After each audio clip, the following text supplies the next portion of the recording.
Mari berbicaralah, karena kami siap untuk mengerti dan mendengar apa yang Kau inginkan. Ajar kami dan mampukan kami untuk menjadi pelaku firman. Hamba dan kami semua di tempat ini sungguh mengharapkan dan sungguh merindukan Engkau. Mari berbicaralah. Di dalam nama Yesus, kami ikat segala kuasa kegelapan yang mencuri firman atau ingin menyelewengkan dengan cara apapun. Di dalam nama Yesus kami ikat dan kami lempar jauh-jauh keluar. Dan mari Roh Kudus beracaralah. Terima kasih Bapa. Dalam Kristus kami berdoa. Amin. Luar biasa saudara. Ya, kalau kita dengar tadi bahwa Ibu Linda sudah mengatakan seperti itu, dan yang benar, jangan pengen berkat-berkatnya, tapi cari Yesusnya dulu ya. Dan saya tangkap, dan tadi pada waktu saya diam di situ dan Tuhan berkata, coba kamu tuh lihat, mengapa sampai bisa seperti itu? Dasarnya cuma satu ya, yaitu firman. Kembali ke firman. Ya, memberi maka engkau akan diberi. Ya, jadi dasarnya cuma firman semuanya. Jadi kita harus siap. Tapi bukan memberinya itu dalam arti kita sudah punya motivasi yang salah. Karena perkara dikembalikan dengan Tuhan caranya apa? Itu urusan Tuhan. Jangan kita memberi dan kita berkata bahwa ini Tuhan tak kasih segini, nanti kau kembalikan berlipat kali ganda ya. Enggak saudara. Tuhan tanpa diingatkan Tuhan akan memberikan itu semua kepada kita. Cuman satu, jangan punya motivasi yang salah. Ya, kemarin pada waktu saya membawakan firman di satu tempat, kalau melihat model-modelnya orangnya, saudara akan merendahkan mereka. Ya, memang mereka bukan orang-orang yang mampu, tapi pada waktu saya masuk di tempat itu, Tuhan berkata pada saya, Tuhan bilang gini, tempat ini dengan tempat yang lain yang besar, aku lebih senang di sini. Dan pada waktu saya dengar itu, saya berkata, kenapa Tuhan engkau senang di tempat ini? Dan Tuhan dengan jelas berkata, aku lihat hati, bukan aku lihat penampilan. Hati mereka merindukan untuk ketemu dengan aku. Hati mereka merindukan untuk yang namanya belajar mendengar dari suaraku.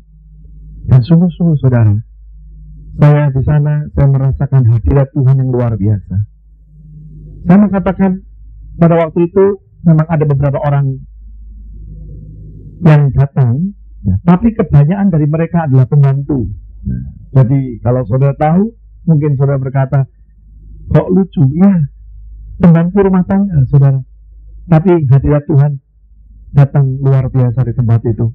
Dan saya katakan, mereka menjadi pelaku firman. Mulai dari itu kita harus mengerti saat ini bahwa ini akhir zaman. Dan Tuhan lihat sungguh-sungguh hati saudara dan saya. Saudara boleh melakukan apapun. Sepertinya orang lain memujimu, memujamu, dan dikatakan, oh hebat dia. Tapi Tuhan gak bisa untuk kau tipu. Tuhan lihat hatimu yang terdalam. Motivasimu engkau bertindak itu apa? Itu akan ketahuan, saudara. Itu yang akan menggerakkan hati Tuhan. Jadi jangan berkata bahwa aku sudah berbuat ini, aku sudah melakukan ini. Saya katakan, itu kalau ngomong seperti itu bukan hamba Tuhan. Karena firman Tuhan dalam Lukas pasal yang 17 dikatakan, justru hamba itu berkata, Tuhan, aku tidak melakukan apa-apa. Jadi kalau saudara di sini sudah merasa saudara sudah melakukan banyak buat Tuhan, saudara sudah berkorban banyak buat Tuhan, dengar baik-baik. Itu justru engkau bukan hamba Tuhan. Engkau hanya sebagai upahan. Engkau harus bertobat saat ini. Karena apa? Tuhan gak butuh semua itu. Tuhan butuh hati yang sungguh mengasihi dia. Tuhan butuh apapun yang kita lakukan itu karena kasihnya Tuhan terhadap diri kita. Apa yang kita lakukan itu bukan karena begini, karena kita pengen lebih lagi, terus kita pengen berkatnya, terus kita ngutangi Tuhan, istilahnya begitu. Atau kita berjudi dengan Tuhan, atau ya mengail gitu istilahnya ya, mancing. Nah saudara, tapi karena apa? Kita merindukan dia ada. Dan kita sungguh merindukan untuk ketemu dengan dia, dan kita merindukan sungguh-sungguh untuk menyenangkan hati dia. Itu tujuannya. Dengar baik-baik, saya sungguh dapat sesuatu untuk tempat ini. Saya tidak tahu ini untuk siapa, tapi saudara sungguh buka hati dan buka pendengaran. Kalau saudara sudah merasa berbuat banyak buat Tuhan, kalau saudara sudah merasa sudah berkorban banyak untuk Tuhan, bertobat.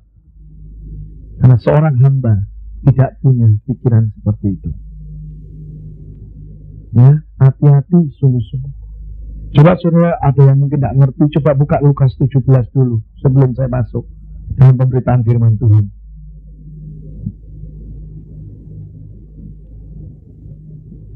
Ini ayat yang paling disukai oleh ayah saya. Saya berusaha tahu dan menanggapi apa yang dia dapat. Dia selalu berkata bahwa hati-hati dengan yang namanya hati. Yang penting hati, ya. Dan akhir zaman ini dibuka sesuatu oleh Tuhan. Benar hati itu yang terlihat, ya. Ayat yang ke-10 dikatakan, demikian jugalah kamu apabila kamu telah melakukan segala sesuatu yang ditugaskan kepadamu. Dengar baik-baik, bukan melakukan sebagian, segala sesuatu. Hendaklah kamu berkata, kami adalah hamba-hamba yang tidak berguna. Kami hanya melakukan apa yang kami harus lakukan. Dengar.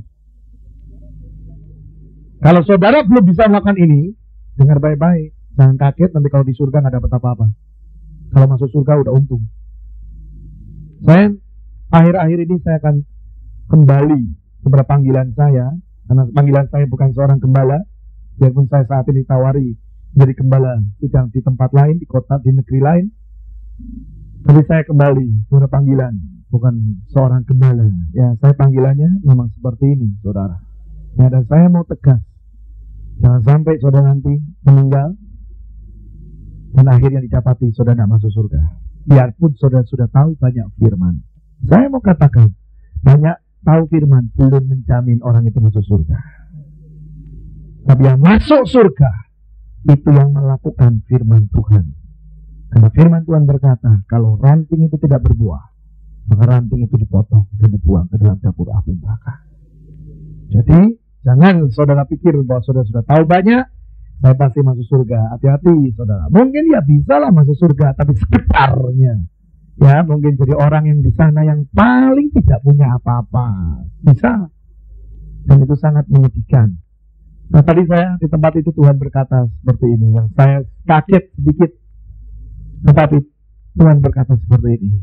Jujur saudara, Tuhan bilang gini, engkau tahu anak, mengapa aku berkata kepada ayahmu, apa yang engkau ajarkan itu yang terakhir. Saya baru ngerti. Kalau tadi Ibu Linda berkata seperti ini, saya banyak belajar justru dari ayah saya. Yang penting setia, yang penting taat. Nah, ayah saya selalu berkata begitu. Yang penting sudah hati motivasi, dia selalu berkata begitu. Dan itu memang benar. Dan tadi Tuhan jelas katakan, yang buat saya rada kaget. Tuhan berkata, lihat hamba-hambaku banyak yang memerlukan dan banyak melakukan itu semua untuk dipandang saja, tapi tidak mencari untuk mendapatkan aku secara utuh. Ini yang berbahaya sekali, ya. Mereka mungkin dipakai Tuhan secara luar biasa, mungkin secara luar biasa mereka dipakai, tapi sebenarnya mereka hanya upahan. Ini yang mengerikan. Jangan sampai orang-orang di tempat ini seperti itu. Cari Tuhan, dapatkan Tuhan, cari siapa dia, dan kau akan mengerti. Memang untuk mengerti pikiran Tuhan itu tidak gampang. Tetapi kalau kita punya Roh Kudus, kita bisa mengerti pikiran Tuhan. Kalau kita punya Roh Kudus, maka Roh Kudus ini akan memutar balik pikiran kita justru sesuai dengan pikiran Dia. Suatu ketika saya bawa firman, saya banyak kali diajar Tuhan bukan di rumah, diajar Tuhan pada waktu saya bawa firman. Jadi sejak saya bawa firman begini, saya mulai dapat input yang baru. Karena apa? Tuhan bicara langsung dan saya kan langsung katakan. Sementara saya berkata, saya diajari langsung dengan Tuhan di situ. Suatu ketika Tuhan ngajari saya pada waktu saya membawa firman di anak muda. Ya, pada waktu itu Tuhan ajari, Tuhan berkata begini. Perkara simpel, perkara sesuatu yang sebenarnya kau juga sudah tahu, tapi kadang-kadang kita tuh belum mengerti dan belum menanggapi dengan benar. Tuhan berkata begini, batu firman sebanyak-banyaknya. Ini juga ayah saya pernah membahas perkara ini. Ayah saya kalau ngomong begini kan, kalau saudara pernah dengar, pokoknya ngerti gak ngerti, pokoknya baca sebanyak-banyaknya firman. Di khotbah itu Tuhan ajarkan, kenapa itu harus? Dan Tuhan bilang, kalau hidupmu ini dipenuhi dengan firman, kalau otakmu ini dipenuhi dengan firman, maka Roh Kudus akan memutar balikan otakmu sehingga engkau bisa mengerti pikiran Kristus. Saya baru ngerti, saudara. Tapi kalau ini otakmu tidak penuh dengan firman, mau sampai maaf, semua ubanan dan gundul tidak akan ngerti, saudara. Benar. Mau sampai teorimu, mau sampai STH, MTH, apa istilah, mau TH apa terserah. Tapi kalau tidak firman ada dalam hatimu dan ini tidak memenuhi otakmu, tidak bisa ngerti jalan Tuhan. Karena ini firman ngomong, siapakah yang bisa mengerti pikiran Tuhan? Pikiran Kristus. Tapi aku punya yang namanya pikiran Kristus. Roh Kudus yang siap untuk memutar itu semua. Dan Roh Kudus yang memulihkan sehingga kita mengerti pikiran Tuhan. Bahkan sesuatu kita akan menjadi bijaksana. Hari ini kita akan belajar salah satunya perkara bijaksana. Bijaksana itu bukan perkara yang bijaksana yang kita kadang-kadang katakan bijaksana, bukan, saudara. Sebenarnya bijaksana, orang yang bijaksana itu orang yang mengerti waktu Tuhan, itu bijaksana. Jadi orang yang dihadapi Tuhan dikatakan bijaksana, itu bukan cara apa yang kau lihat saat ini, oh dia bijaksana. Bukan. Tapi yang jelas yang Tuhan katakan, apa arti sesungguhnya bijaksana di hadapan Tuhan? Itu adalah orang yang hidup dengan waktu Tuhan. Orang yang hidup dengan sungguh-sungguh mengerti waktu yang tepat. Dengar baik-baik, kita sudah akhir zaman. Hidup di dalam akhir zaman. Ya, kita harus sungguh-sungguh mengerti waktu Tuhan.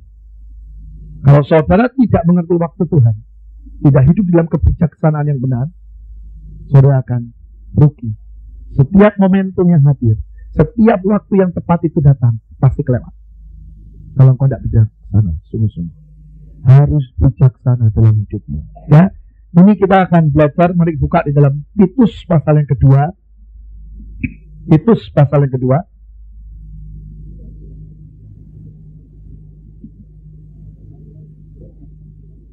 Hari-hari ini kita harus mempertingkatkan yang namanya kerohanian. Bukan meningkatkan apapun, tapi meningkatkan kerohanian kita. Karena Pak, gereja setan saat ini sudah merajalela.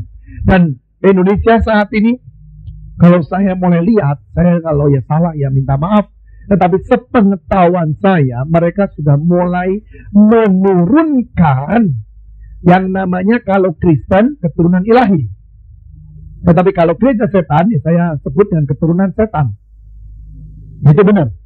Saudara sudah bisa menangkap atau tidak, saya mau katakan ini adalah waktu terakhir. Sungguh-sungguh generasi Musa akan habis waktunya, dan kembali generasi Yosua akan dibangkitkan secara luar biasa. Dan saudara jangan kaget kalau nanti ada beberapa hamba Tuhan yang akan meninggal tahun ini. Karena ini memang harusnya seperti itu. Karena firman Tuhan berkata bahwa mereka harus kembali karena mereka waktunya sudah selesai, tugasnya sudah selesai, dan ini kembali tugas yang baru dipenuhkan dan disiapkan, yaitu generasi terakhir ini sungguh-sungguh bekerja secara dahsyat. Ya, tetapi setan kurang ajar, setan itu selalu meniru dan setan ini selalu tidak mau kalah. Kalau firman Tuhan berkata bahwa hari-hari terakhir akan keluar yang namanya keturunan-keturunan ilahi, ya, maka setan pun hari-hari terakhir ini menurunkan keturunan-keturunan Satan. Dan saya katakan ini sudah terjadi karena tanpa sengaja saya kemarin bertemu dengan anak yang dulu ex dari gereja setan. Ya, itu suatu yang luar biasa, suatu anugerah yang luar biasa. Saya bisa ketemu dengan dia dia bertobat, dia diambil sama seorang hamba Tuhan, dipelihara dengan hamba Tuhan itu sampai tinggal di rumah hamba Tuhan itu. Karena apa? Kalau tidak, dia tidak akan bisa keluar dari gereja setan itu. Dan hamba Tuhan ini memelihara dia dan mendidik dia. Nah, makanya saya mengucap syukur dengan hamba Tuhan ini.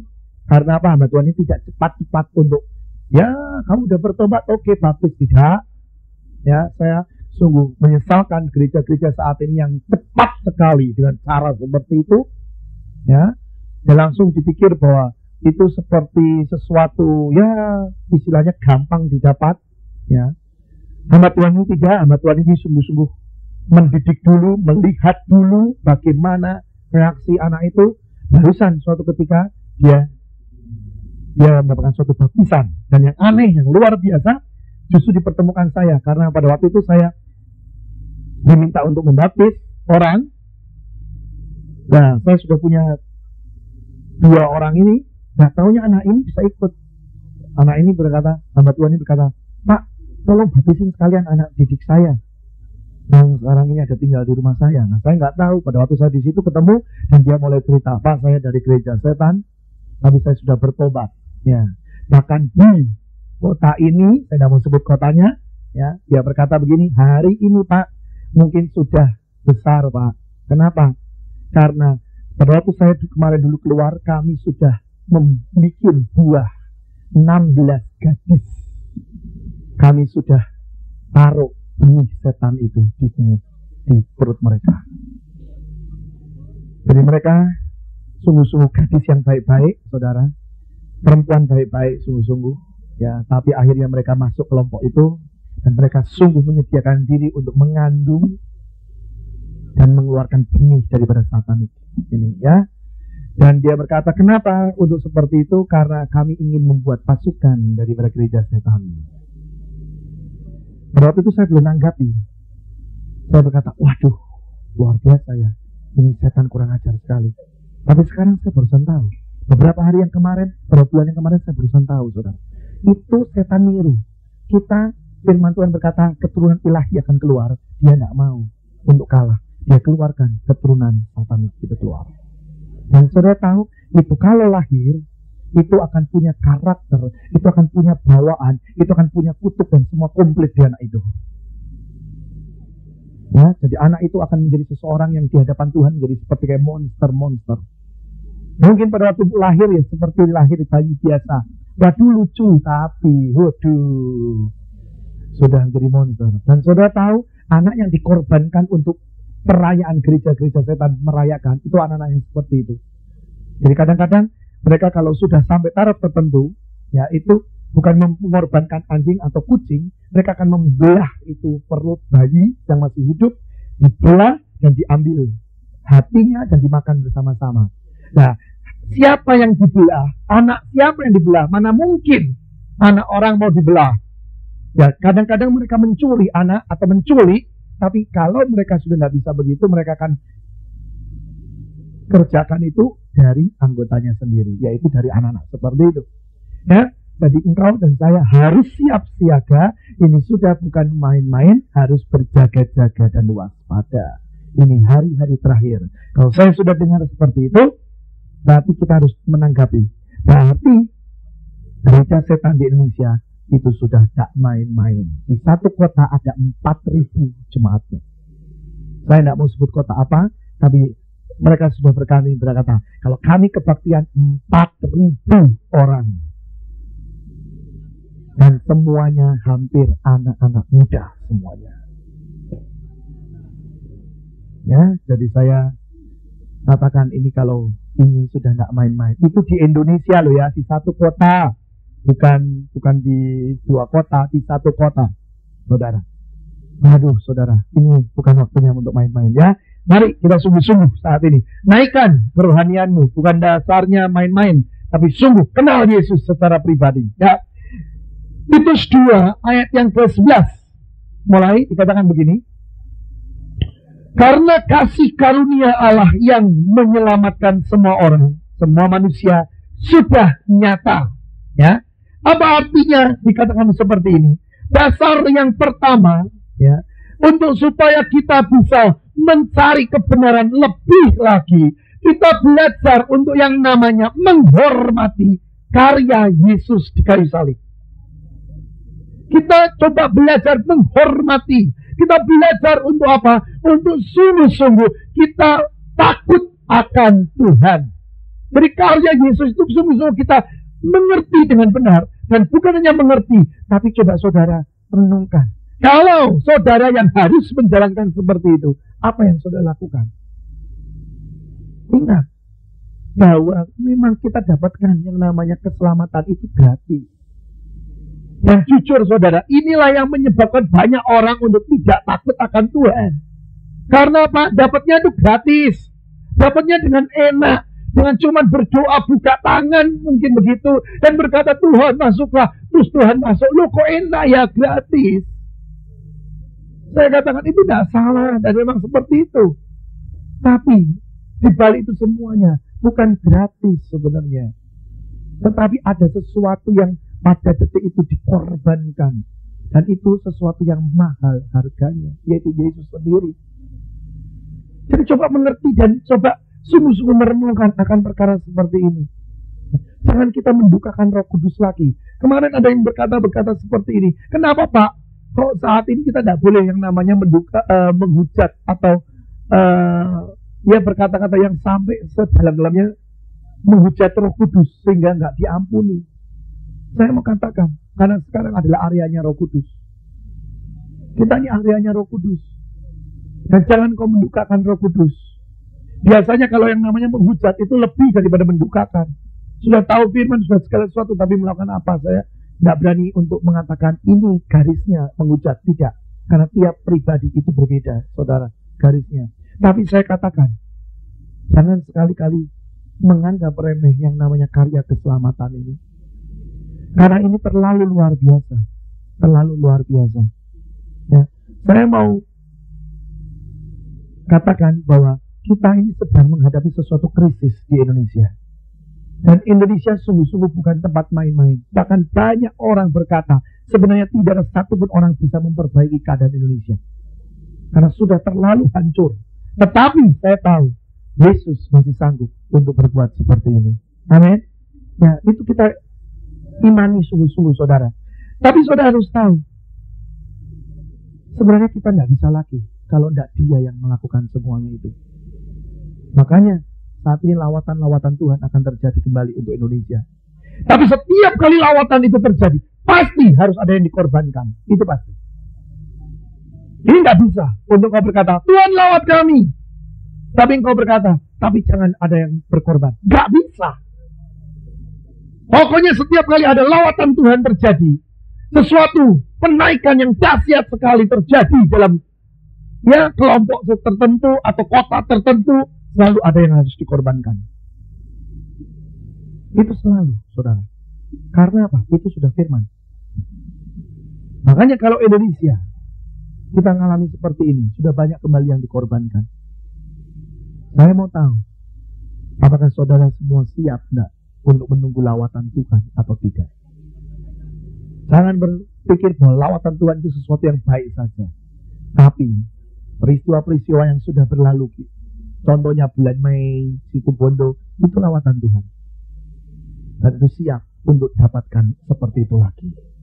Ya. Kapan terjadi? Tidak tahu. Tapi saya mau katakan, firman berkata, orang yang melekat sama Tuhan pasti terluput. Amin. Terluput itu berbicara apa? Ada di sikon itu, ada di kondisi itu. Kita sama masuk dalam kondisi itu, tapi kita terluput. Kita tidak kena. Tapi kondisinya kita alami. Makanya itu yang harus kita siapkan hati kita saat ini. Tidak usah bingung dan tidak usah cemas, tidak usah khawatir. Jangan mulai siap-siap, tidak usah. Ya, tapi saya katakan, belajar waspada dan berjaga-jaga. Sungguh, ya. Yang ayat selanjutnya dikatakan, ia mendidik kita supaya kita meninggalkan kefasikan. Oh, lihatin saudara.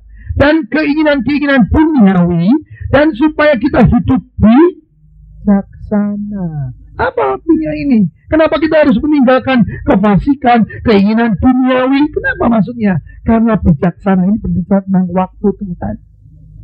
Berbijaksana ini membicarakan bahwa kita harus sungguh-sungguh masuk di waktu Tuhan.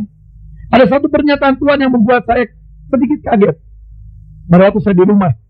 Suatu ketika saya berkata begini, Tuhan, sebenarnya kalau orang sudah tahu firman, sudah menjadi pelaku firman, wah sudah tahu firman, sungguh-sungguh mau melakukan firman, kan orang itu jadi tidak berbuat dosa ya Tuhan. Ini saya lontarkan kepada Tuhan. Dan Tuhan berkata, tidak, tetap dia berbuat dosa. Gak mungkin Tuhan.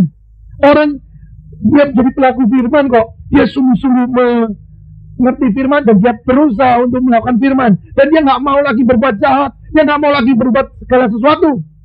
Tapi tetap Tuhan berkata, tetap dia ada dosa. Saya bilang, ya Tuhan, dosanya di mana? Mana dosanya? Dan ini satu pernyataan Tuhan terhadap saya. Saudara setuju dan setuju tidak apa-apa, terserah, tapi nanti saudara akan mengerti apa yang dikatakan Tuhan. Dan sejak itu saya mengerti bahwa semua manusia pasti berbuat dosa. Biarpun dia siapapun, Tuhan ngomong begini. Seseorang yang menjalankan sesuatu tidak dalam waktu yang tepat, tidak dalam waktuku, itu berbuat dosa. Ini memang berat saudara. Ini memang tinggi tingkatannya. Dan saya berkata, betul Tuhan kalau begitu kita semua berbuat dosa. Karena apa? Kita belajar untuk menyamakan waktu kita dengan Dia. Di sini dikatakan caranya bagaimana. Yang pertama, kita harus meninggalkan kefasikan. Apa sih kefasikan itu? Kefasikan adalah berbicara tentang motivasi engkau dengan Tuhan. Berfasikan berbicara tentang apa? Tentang karaktermu sebenarnya. Engkau fasik atau tidak? Engkau orang-orang yang bijaksana atau tidak? Ataukah engkau hanya mementingkan diri sendiri? Engkau hanya mementingkan yang penting aku untung, yang lain gak ada masalah. Dengar baik-baik, kalau yang saat ini, tadi Bu Linda juga sudah mengatakan sedikit, kalau unsurnya pengen dekat terus, hati-hati ya. Sungguh. Tuhan itu gak suka dengan seperti itu. Jadi coba pikiran kita ini bisa nggak untuk berkata, Tuhan, aku mau berpada dengan apa yang ada. Saya percaya kok. Kalau tadi dikatakan bahwa dia bagaikan gunung emas, saya percaya itu untuk kita semua. Untuk semua orang yang berkata bahwa Yesus adalah Tuhan dan Raja. Tergantung kita bisa nggak meraih iman kita sampai di situ. Kita bisa nggak untuk percaya bahwa Dia pasti akan membereskan semuanya. Akan mencukupkan segala-galanya. Betul saudara. Orang ayah saya saja berdoa, Tuhan tolong tendang kerikil, keluar kerikilnya. Dan itu gampang, kerikilnya saja 400 juta. Loh, itu sesuatu yang gampang. Jangan saudara pikir bahwa itu hanya bisa dipunyai oleh Pak Yusa. Oh enggak. Itu harusnya hak kita semua.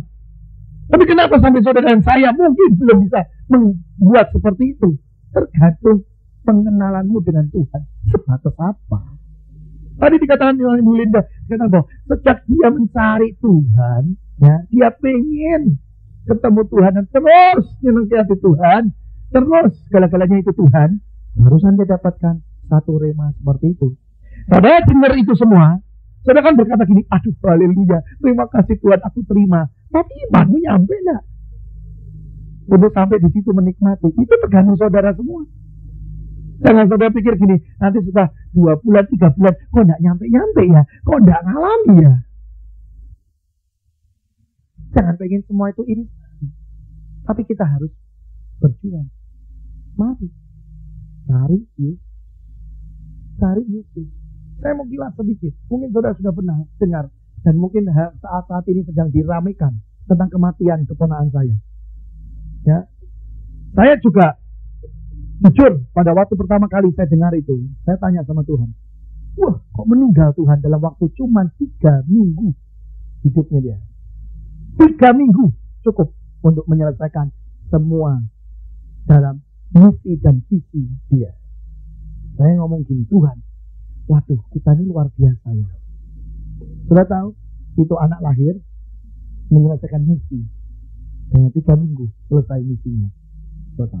Makanya saya tadi katakan begini, segala sesuatu yang mau naik, segala sesuatu ada pencurahan Tuhan. ada korban yang harus dikorbankan. Misi daripada Levi adalah salah satunya adalah dia menjadi seseorang bayi yang harus dikorbankan seperti Isa. Betul, saudara. Karena namanya itu Levi, artinya adalah unity. Arti kedua adalah imam. Dan kemarin kami barusan tahu bahwa ternyata Tuhan banyak bicara dengan ayahnya, ya. Jadi berbicara dengan Paulus sendiri, dan dia menyatakan di hari kematian itu bahwa dia katakan bahwa anak ini sudah menyelesaikan semua misi dan visi dia. Hanya 3 minggu selesai. Saya kini ngomong gini sama Tuhan, berarti Tuhan, kalau mau menyelesaikan misi itu harusnya bisa cepat ya. Tuhan berkata, kalau kamu cepat bisa. Aku saja menyelesaikan misiku 3 tahun setengah selesai. Dan aku kembali buktikan, persis Tuhan juga 3, dia juga 3, tapi 3 minggu selesai. Dan sudah tahu, setelah waktu 3 minggu itu, unity, persatuan terjadi secara dahsyat. Gara-gara kehadiran anak itu. Dan, wah pokoknya luar biasa. Dan terlahir yang sangat kami sungguh-sungguh tercengang. Karena firman Tuhan berkata begini. Anak ini berkata, Tuhan gak ada lagi yang bisa untuk berkorban. Siapa lagi kecuali aku yang harus pulang kepada Bapa. Dan dia pulang. Sebagai imam harus mempersembahkan hidupnya, dirinya sendiri. Persis seperti Yesus.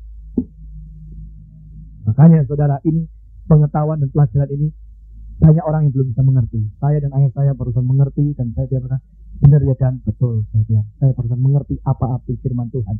Bahwa Yesus sendiri berkata, aku sebagai imam, aku yang berkorban sendiri. Saya barusan mengerti itu. 3 minggu cukup menyelesaikan semuanya, saudara. Karena apa? Karena sesuatu yang besar, kemuliaan akan terjadi. Saya berani ngomong seperti ini pada waktu saya dengar itu, saya sedikit komplain. Jujur. Karena ada beberapa yang dapat bahwa anak itu harus bangkit. Dan harus sembuh. Dan harus semuanya beres. Justru meninggalnya itu di tangan ibu saya sendiri. Ya. Dan itu persis dengan mimpi yang didapat daripada kakak saya. Bahwa ibu saya berkata, nih, tak bawa pulang ya anakmu, tak bawa ke surga ya. Betul, saudara. Tangan ibu saya persis meninggalnya. Seperti itu. Ya, saya tidak bisa mengertinya kenapa Tuhan kok cepatnya seperti ini.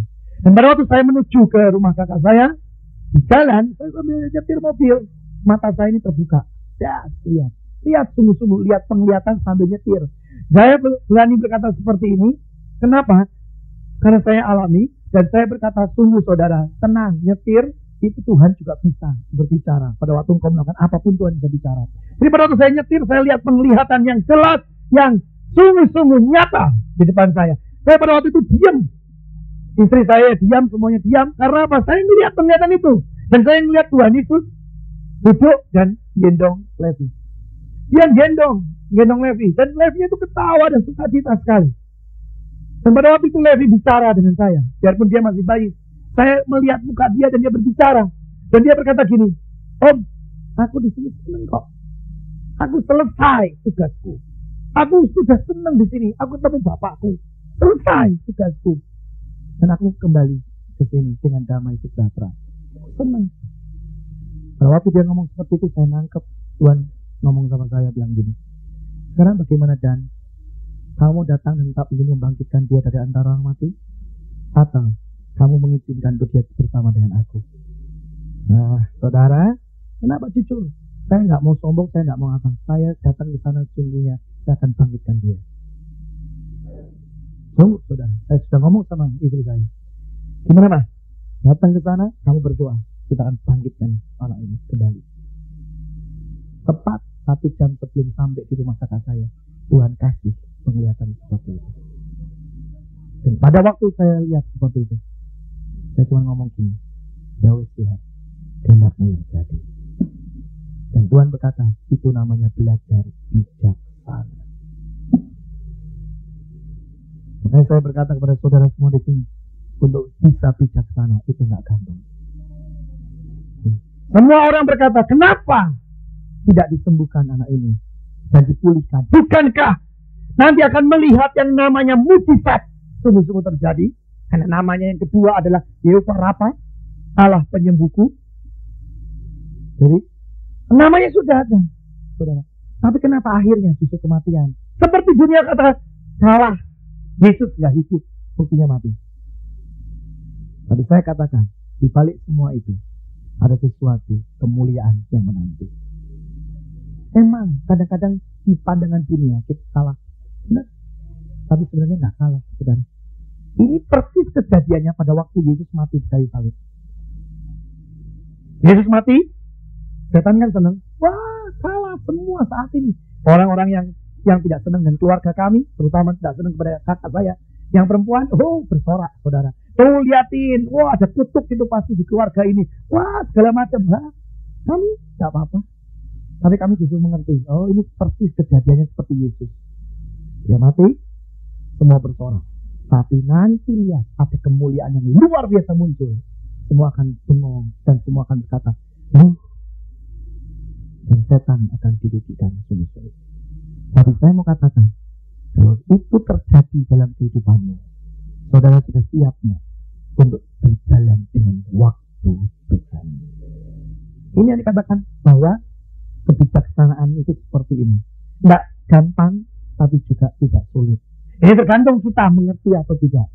Tadi, kemarin, ada satu anak yang istrinya sedang ngandung, tanya sama saya, "Pak, nggak bisa Kak, kalau Tuhan sudah tahu bahwa Levi akan meninggal, kenapa dikasih?" Nah, saya tanya kepada saudara, "Ya kalau sudah tahu bahwa itu anak bakal meninggal, kenapa harus lahir?" Sudah tahu dari sejak mengandung, mungkin dari sejak lahir saja, lahir sampai dia meninggal, itu sudah mengeluarkan uang kira-kira kurang lebih 50 juta. Kok banyak yang dikeluarkan? Kok semuanya harus seperti itu? Dengar baik-baik. Pada waktu anak ini tanya, saya juga bingung. Aduh, jawabnya gimana ya Tuhan?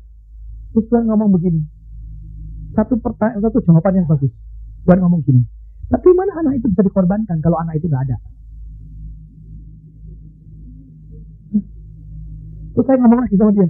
Bagaimana anak itu bisa dikorbankan kalau anak itu nggak ada? Oh iya. Ya bisa.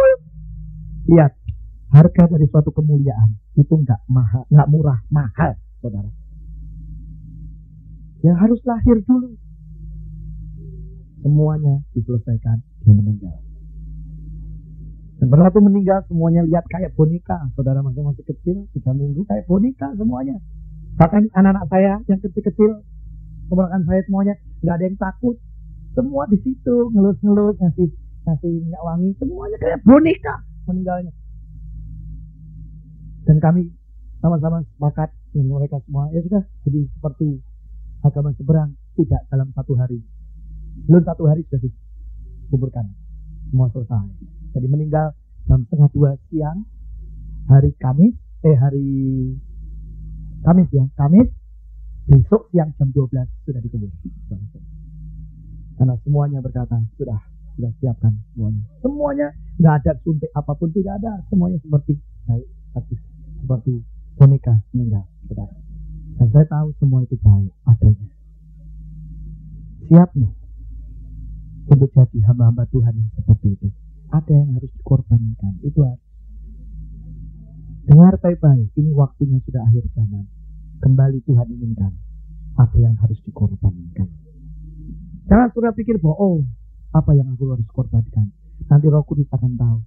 Akan memberitahu kepada saudara semua. Apa yang harus dikorbankan. Tapi apapun yang disuruh Tuhan. Itu terbaik bagi kita. Amin. Semuanya harus siap. Semuanya siap. Kita hidup dengan satu misi dan visi yang Tuhan taruh dalam hidup kita. Dan itu harus diselesaikan oleh kita. Jangan sampai kita berkata, "Jangan Tuhan, aku gak kuat." Dengar, sekali Tuhan memberi sesuatu pada kita, Dia pasti sudah ukur. Kita pasti sanggup untuk mengatasi dan membayarnya. Tak usah takut. Tuhan memberkati kita. Ya, maju lagi. Yuk, kita di sini dikatakan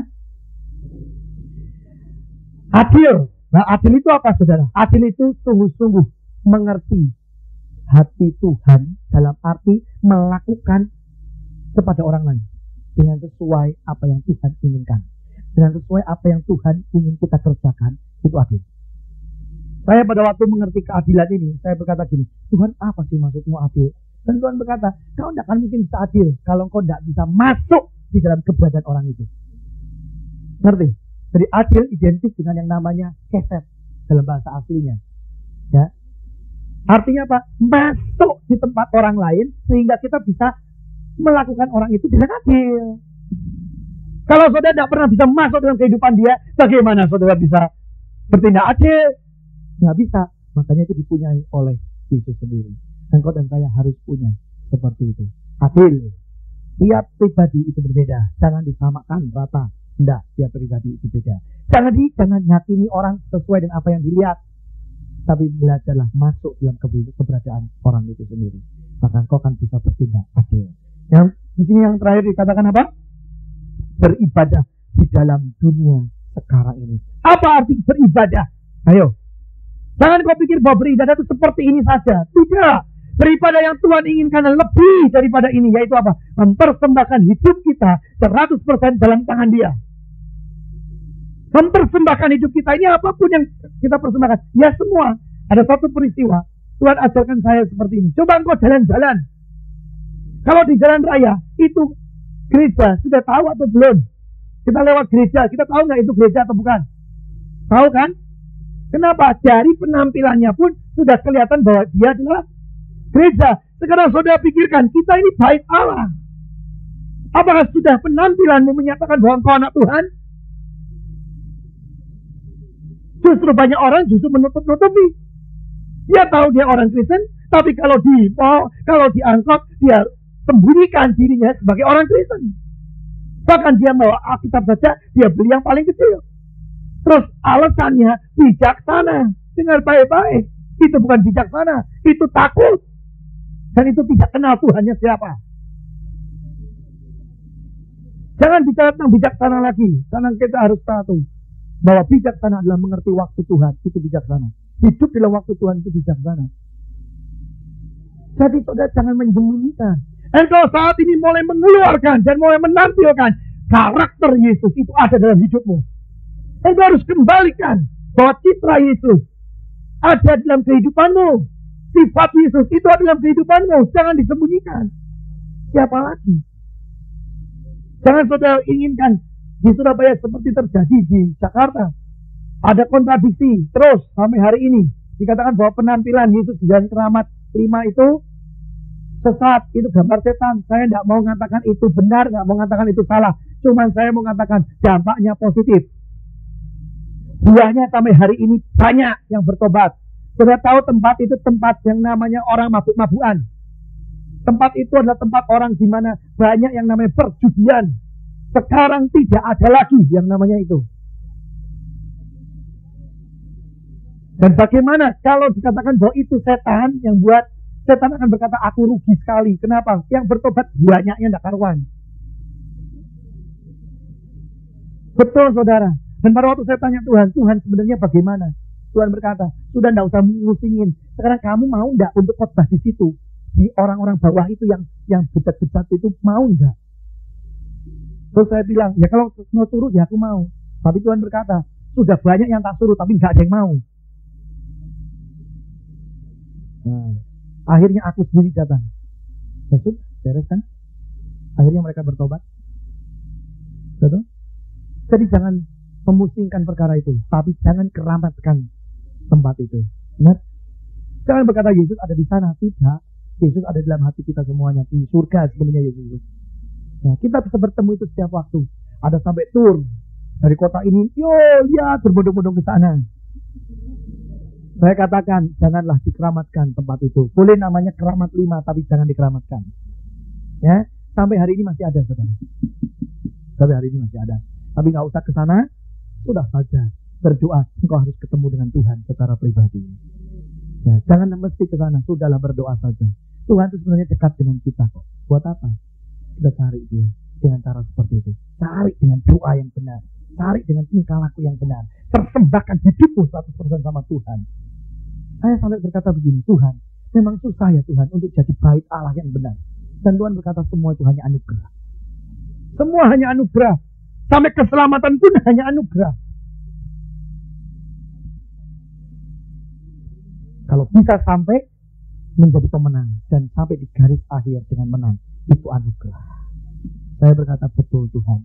Ada banyak orang mau bertobat tapi akhirnya tetap terhilang. Oleh dari itu saudara, saat ini ayo latih dirimu untuk jadi baik Allah. Coba kita buka sedikit Roma pasal 12. Apa sih yang Tuhan inginkan di dalam Roma 12 itu?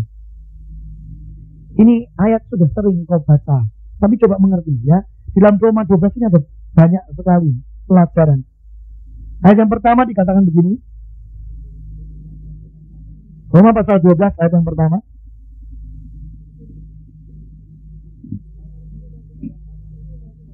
Karena itu saudara-saudara, demi kemurahan Allah,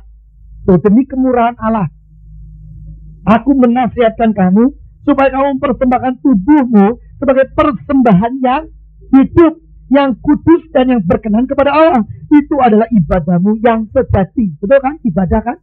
Ini jawabannya. Roma 12 ayat 1. Tapi di sini katakan harus yang hidup, harus yang kudus, harus yang berkenan kepada Allah. Bukan sembarangan. Tapi sungguh-sungguh hidup, yaitu apa? Pada waktu engkau hidup ini persembahkan itu. Kudus dalam arti apa? Orang tidak pernah bisa kudus kalau dia tidak hidup di dalam ketaatan dengan Tuhan. Jadi hidup dalam ketaatan itu kudus. Tuhan tidak mungkin suruh kita untuk berbuat dosa, betul tidak? Tidak mungkin. Jadi kalau kita takut akan Tuhan, taat itu kudus. Yang ketiga, berkenan kepada Allah. Kembali ini perkara bijaksana lagi. Kita bisa untuk melakukan pelayanan. Setiap hari pelayanan bisa, tapi belum tentu itu berkenan di hadapan Tuhan. Akhir-akhir ini saya mulai mengerti apa yang dikhotbahkan oleh ayah saya. Dikatakan jangan melakukan hanya pelayanan Tuhan, tetapi melakukan harus yang namanya apa yang Yesus lakukan di dalam dunia, yaitu hanya menyenangkan hati Bapa. Itu betul. Karena belum tentu yang namanya pelayanan-pelayanan itu hati Bapak disukakan. Seringkali justru kita ditunggu sama Bapak untuk apa? Diam.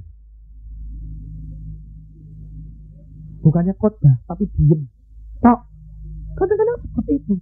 Tapi banyak orang menganggap bahwa diam itu gak mungkin nyenengke.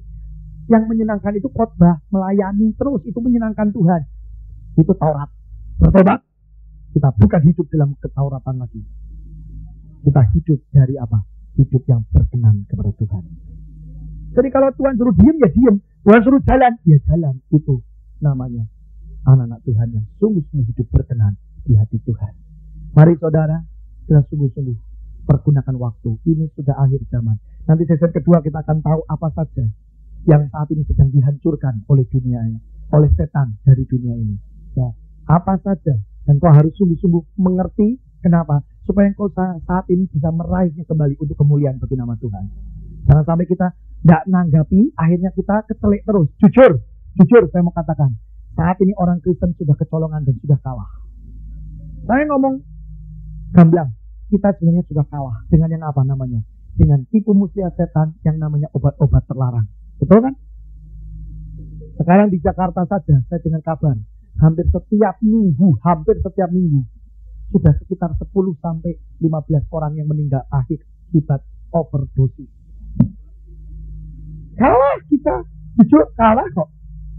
Setan terlalu kurang ajar dan kita kalah. Kenapa sampai kalah? Karena orang Kristen tidak mau menanggapi dan waspada dari dini sebelum ini semua masuk. Kita santai.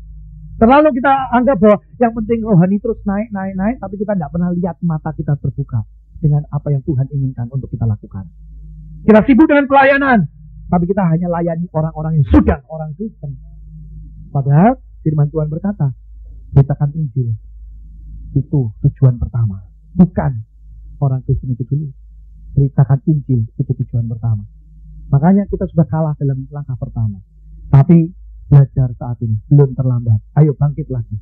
Ya, kita nanti sesi kedua, kita akan belajar apa saja yang dihancurkan oleh setan. Ya, amin. Kalau kita di sini dulu, kita berdoa dulu.